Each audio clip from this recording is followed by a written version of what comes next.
and stuff. Are you ready, my dear? Yes. If you'll just, yeah, perfect. You need to stand over here. Either side is fine. Whichever one's more comfortable for you. Everybody, thank you for coming out. Thank you, Alexia and Shayna and Colton for having us and providing such a great environment for everyone to come and enjoy each other's company, to do some networking and trade business cards. Really, really cool event. So I appreciate you guys so much. Thank you for being here. Great. Well, we're going to give a short presentation on commercial due diligence, because one of the things that's happening in the market is a lot of syndicators have come in. They've really destroyed the market.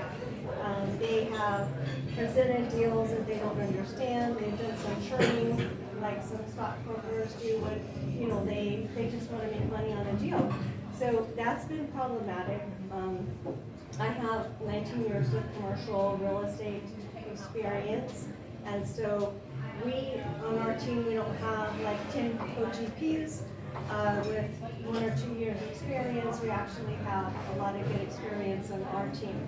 So I thought, let's just take a little bit of time and talk about how to do commercial due diligence on apartments and commercial properties, and see if we can just increase our skill set in terms of that. So if you guys have questions, feel free to stop me along the way.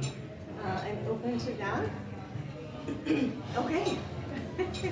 So active investing versus passive investing. Active investing is when you're doing the deals, you're doing the bird dogging, you're finding the properties, you're running the roads, you're doing the research on the internet, you're contacting property owners, you're doing all of that hard work in the beginning.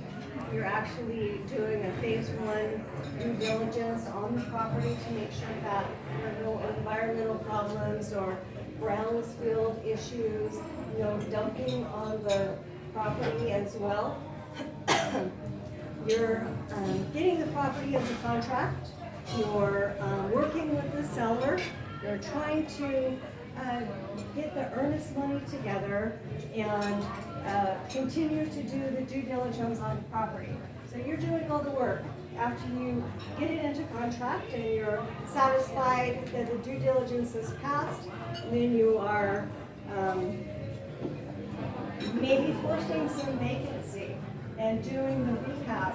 So my story is that I'm an engineer and I have a past life as an engineer, so that's how I'm going to come into a property, is I'm going to be very analytical, and I'm going to run the numbers, and it's all and only about the numbers. So what we're doing is we're actively doing all the work. In 2005, I started my commercial real estate investing career, and my first property was 16 doors. So that was my first property, a 16-plex. I forced 85% vacancy, and did the rehab, a lot of this, a lot of that, a lot of this, a lot of pushing the broom, and I did all the work. And then I re-tenanted it, and during the first year, I doubled the property value. So that's the active investor, right? The passive investor is you get to come along with an experienced team, and you depend on underwriting that the team has done. You look at all of the due diligence, third-party reports, and we want you to do that. We want you to check everything out in your Investor Club portal and make sure that it makes sense for you. We want to do due diligence on the jockey, the team. We have 400 years of experience in commercial and construction. We want to do due diligence on the horse and look at some past experiences, some past case studies in their portfolio. So that's also one way that you can learn commercial real estate, is by investing with a seasoned team. You've got the stock market, and I tell people, get your money out of the stock market. Your 201k is not a your IRA, you can turn those into investment vehicles to invest, and you can let your retirement account make money, invest in property. So that's one way that we help people as well. Half as risky as the stock market. It's a hard asset. You can drive by it. It's not going anywhere. It's really nice that way. So there's one thing about commercial real estate that is different from single family, and that is that it is less risky. And the reason why it's less risky is because with a single family or a single tenant, you're either half full or you're half vacant, and that's risky. So with multi-tenant, the bank knows that I'm not going to be paying that mortgage. You know, my tenants will be paying that mortgage down. And if you're 80% full, you're still making the mortgage payments. It's less risky.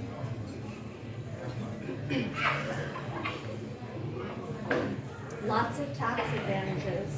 You can invest with through 1031 exchange, where you have a property and you have to identify a new property in 45 days.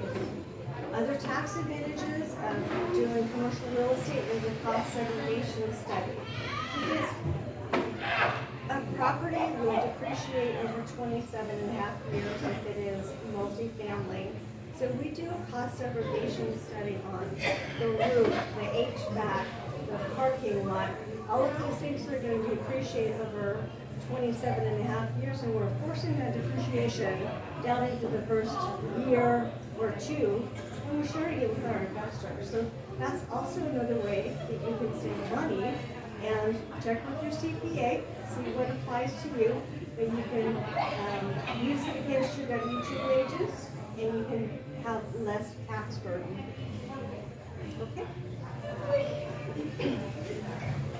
So these are things that you want to check out. When you're checking out somebody to invest with, and I encourage you to check out all of these bullet points. You want to check out the track record. For instance, we sold a property in North Austin. It was built in 2018. Went through the pandemic, and it was recession-proof because of the property type. I only saw rent concessions on that property one time during the pandemic. Sold it in 2021 for a profit of $22 million. That's a good profit. So all of the investors, the developer, everybody shared in that profit. We're doing the same thing in Denton, and we're leveraging all of the architectural renderings, all of the mechanical, the civils. We're leveraging the design, everything into our prestige property. So that's a case study of a good track record. Just to name a few. You want to check out the payment plan. Now, who can tell me what kind of payment, what kind of returns most of the gurus are giving right now? 2x. 20%. Yeah. Next thing you know is everything. 5% cash on cash. Right. So we're offering 3 to 3.5 times returns. So that's one reason you want to be checking out. Is it fair? Is it a win-win? Are they giving collateral? You bring the money, are they giving you collateral? They won't. Okay. So you want to be collateralized, right? So we have $7 million right now of equity in our property. We're about to break ground in a couple months, and it'll just be more. So I want you to be encouraged to check all this stuff out. It's all and only about the numbers. Okay?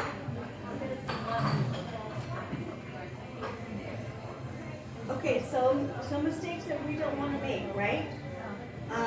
One thing is we never want to invest in office. It's not on here, but a lot of my folks that come in with us have invested in office fill or office, existing office, and the office market has actually been soft for 20 years at least that I know of. So don't invest in office. If it's medical office, okay, that's a good asset class because it's a destination location and you've got good professional owners in that asset class. We want to lean on the experience of the operator. We're betting on the jockey and the horse. And if we don't have the experience, then we want to be looking at the reports, the third-party reports, the underwriting. Very conservative underwriting is the key. We don't want to do any assuming. We want to verify. So right now, I would say, I don't have anything to sell you. We're just doing due diligence. That's where we are. We're doing due diligence. We talked about some of these tax advantages. Super terrific in commercial real estate, in commercial multifamily.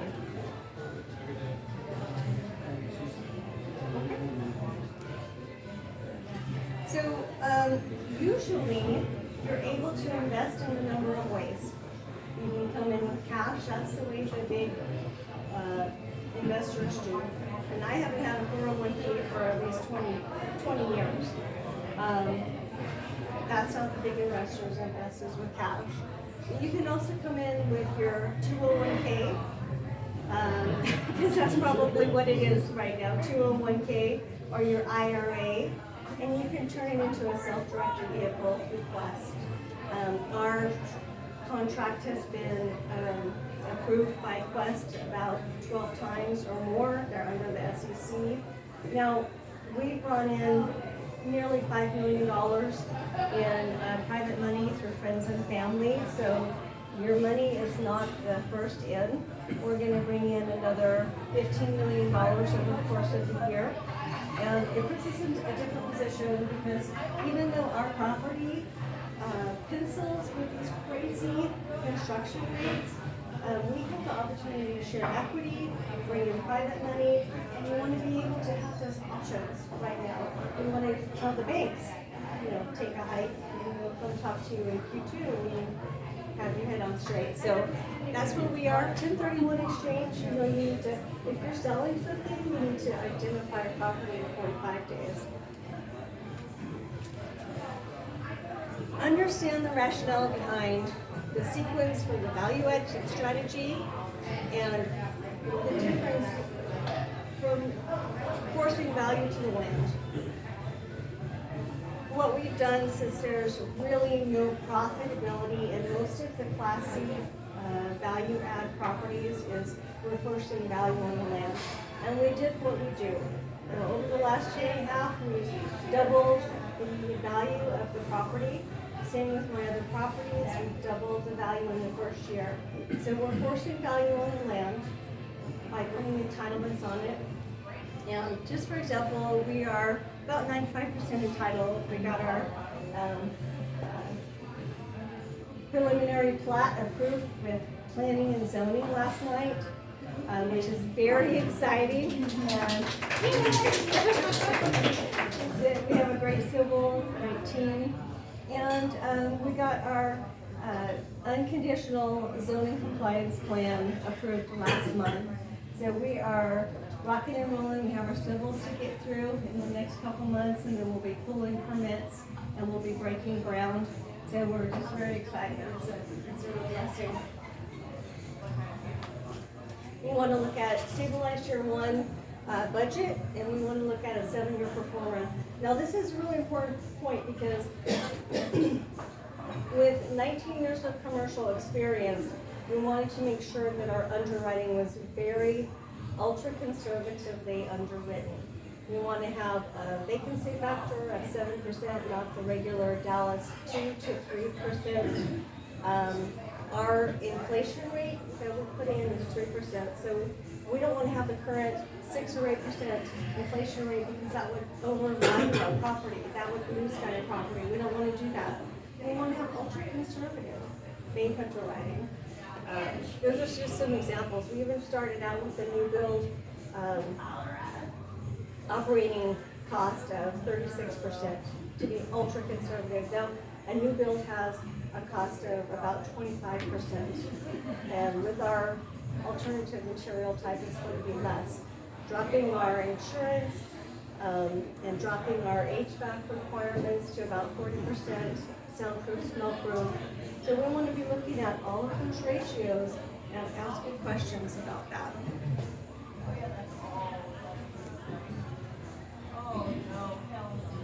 This is actually, all these photos that you've been seeing are from our property in Northwest Austin. We just came out for 7 days and speaking over there, but this is the common area. Our tenant type is 30-something building their career. They're always paying their rent. They're not sitting around thinking, how am I not gonna pay rent? So what happened with the CDC and the rent moratorium is that the CDC told all the Class C tenants, hey, you don't have to pay your rent for a year. I've never seen something like that. That's not exactly recession proof. So the Supreme Court told the CDC, hey, you can't do that, that's unlawful, but Congress can still do that. So we want to be very careful about choosing a good asset class and choosing a good tenant type. We want to stay recession proof. So those are some good examples, but this is a beautiful picture of the common area. We're just there taking pictures, and we want to be doing a deep dive review. So we want the owners to be giving us all of the details. And then you would just sign a subscription agreement, wire the funds, and you get your stock certificate. So that's the process. If you are looking to evaluate a deal, this is our property in Denton. It is a mile north of Corinth, and 96,000 median income per year, A crime rate. I-35 has about 115,000 people turning right onto our Mayhill, onto our road. So that's busy. So any questions about commercial evaluation? What do you mean by alternative materials? That's a great question. Remember when lumber was too high? About a year ago, we started looking at alternative material types. One is insulated concrete form. It's ICF. What it is kind of like a Lego kind of thing. It's a structure with steel and then foam in the middle, and then you pour concrete. So we're using that on the exterior walls. It's insulated concrete form, and we have a 9-minute video on our YouTube channel on this way. It's smell-proof, soundproof, so great for tenant retention. It drops your HVAC requirements down to 40%, dropping your construction costs. It used to be a little bit cheaper than lumber, but now it's about the same price. Well, we can get an ICF building, insulated concrete form, in about 3 weeks, whereas stick you could be 4 to 5 weeks. So it reduces the cost of money. Does that reduce your labor costs as well? Yes, because you're building it in 3 weeks instead of 4 or 5. So labor costs go down, insurance rates go down because it'll withstand winds up to 250 miles an hour. It has a burn envelope of 3 to 4 hours, where stick has a burn envelope of 1 to 2 hours. So all of the rising costs of insurance that we're seeing in Texas into the storm areas, our insurance rates are down. It also reduces your mechanical and electrical expenses down to 10%. So, it drops at 90% down to 10%, so it really reduces your expenses a lot. Great question. What would you say the name of your YouTube was? Honors Way Group.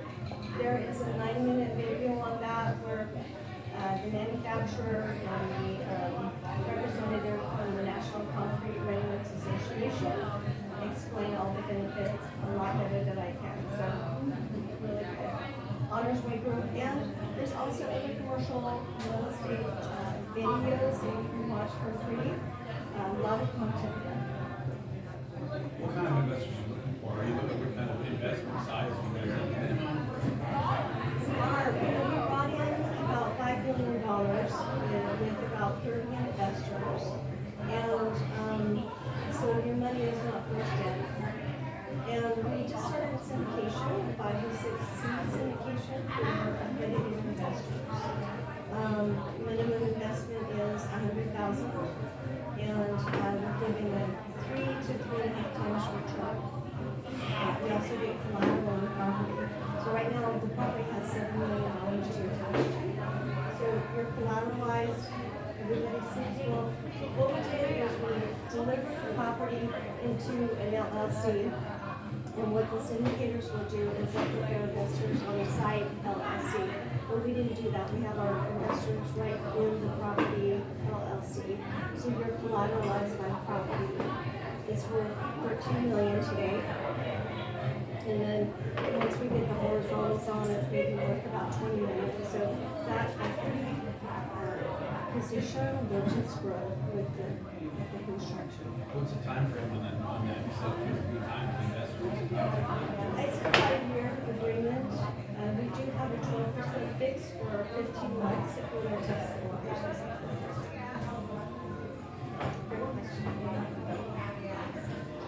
Does everybody know what an accredited investor is? Anybody not know what an accredited investor is? Okay. How do you know unless you Google it, right? Let's ask Mr. Google.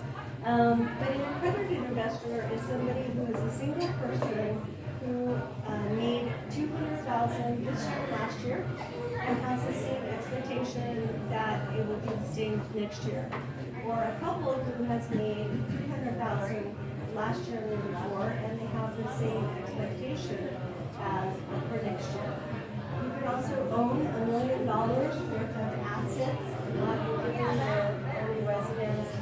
You could be a business with $5 billion of assets, or you could be a licensed securities person with a Series 7, a Series 65, or a Series 83, I think it is, so a licensed professional.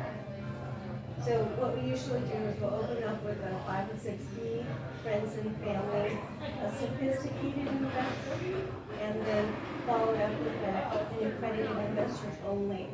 And we've already gone through our 5 or 6B with this property. But if you take classes like this, you're going to be a sophisticated investor.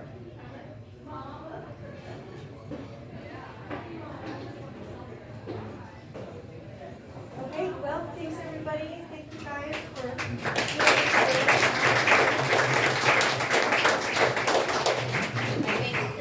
I think a lot of people, plus myself, want to know, like, how are you getting it done? Like, how are you able to do the 3.5 times when, I mean, you can get groups that will say that, but they're not doing it, you know what I mean? Like, how are you making sure it's happening, and like, what advice can you give to people who are, at all avenues at this point? How are to you get to the sure what's happening in the property? Just the way the market is and what you. How do you Well, deliver the that's a great 3x? question, because that's one of the reasons I'm doing these educational settings, is because the market is so wonky, and because the syndicators have messed it up. Now, when we were looking at a 2 to 3% interest rate for so long, that was a weird market for me. I was just like, oh, this is not real. And everybody was getting used to that rate, so I want you to try to just get used to this market. This is a normal market. 7% interest, 6% interest in your evaluations is normal, and we conservatively underwrote it. So let's try to do that. Let's try to get used to this interest rate. Also, we have 400 years of experience with commercial and construction experience, so we've run our numbers 7 ways to Sunday. And it was nice because when the market shifted, it was like, oh, we expected that. We have a ceiling that we're staying under, and okay, we're still under that ceiling. We expected that. How many projects like didn't pencil out for you before this? I had to walk away from a couple projects, like a Rowlett project that all of a sudden we have to pull sewer a mile, 500 linear feet, and it was gonna be over $1 million to do that. And we tried to go to city council to see if we were gonna get the votes for a zoning change, and it didn't look like it, so we had to walk away from that one. This property has multifamily zoning, it has 12 utilities, so a lot, much better, all the numbers work for this. Yeah.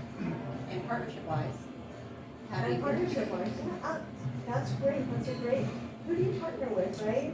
So we started with some co-GCs that I met at some different functions, and I just ended up doing a lot of training. And so right now, my partner is Mike Carrasco, who has 25 years of commercial experience, mortgage brokering. And what we've done is we've partnered with our licensed civil, our licensed environmental, civil, licensed architects, and so we have partnered with experts. Great questions. Yeah, I think mainly people are just wanting to get things done, and I think the holdup is everything's happening. Everything, and that's what it should be. Yeah. So that's perfect. Get used to that feeling of most deals you have to walk away from. Even if you have to underwrite 100 deals and go next, that's okay. It's a seller's market, and most deals will not pencil right now. And we just get used to that feeling of we have to underwrite a lot of things. That's okay. We appreciate it. Yeah, so you said you're holding this for 5 years, correct? Is that the plan? You said it was to hold this for 5 years? Yeah, our exit strategy is to build it and sell it. So we'll be done with phase 1 in about 2 years. That's 284 units. Now it can stand alone. That's a good exit. We're going to double the value. It's a $77 million construction loan. It'll be worth $134 million at 284 units. We're going to round it out to about 450 units for institutional sale. But if we're in a market like this, a lot of owners are holding on to their properties because the interest rates are too high for buyers. So we also want to be able to have a good property that cash flows, and we're comfortable with the asset. If the market is like this, we'll hold it and then do a refi and then sell it. So how have y'all estimated y'all's exit cap rate? What? Well, we're very conservative, so that's a great question, Holden, because a property like this, a Class A luxury, 5-star property is easily a 3.5 cap to 4 cap. Same properties are not a 4 cap. A couple years ago they were. Right, it's like, Everything was a 4 cap. Yeah. It's like, that doesn't make sense. So we estimated it at a very conservative 5 cap. Yeah, So pretty we good. don't want to That's really good. overvalue it. Yeah. That's good. Yeah, I like Is that. that okay? Mhm. Yeah. That's pretty conservative. I like that. It's pretty conservative. Yeah. So is your contact information going to magically appear on the screen here in a minute? Oh, sorry. I think it does. I don't know.